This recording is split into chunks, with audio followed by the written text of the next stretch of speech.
Hello guys, and welcome to this particular video. I'm going to be showing you how to use the display transition effect on Higgsfield AI. So let's jump right into it. So this is what you'll be creating.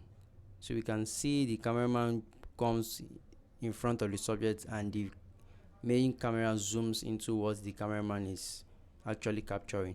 So what you have to do to create this particular effect is to go to this website higgsfield.ai and then sign in if you have an account, or sign up if you don't have one. Click on visual effects, scroll and choose this display transition.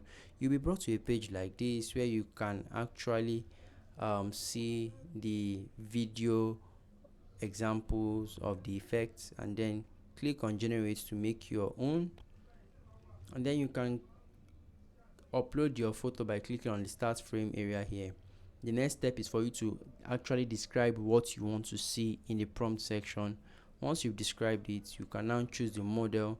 I advise you leave it as this, but you can choose any model that suits you based on what you want. If you want audio, you can choose the Google View 3. Besides that, you can choose any other one that suits your preference. Then click on generate, and in the next few minutes your video will be ready for download.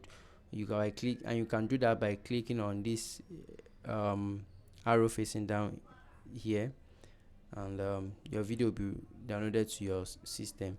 So guys, let me know what you guys think about this video in the comment section. I'll see you guys in the next one. Please subscribe as we're actually trying to grow our channel. Thank you very much, and do have a great day, guys.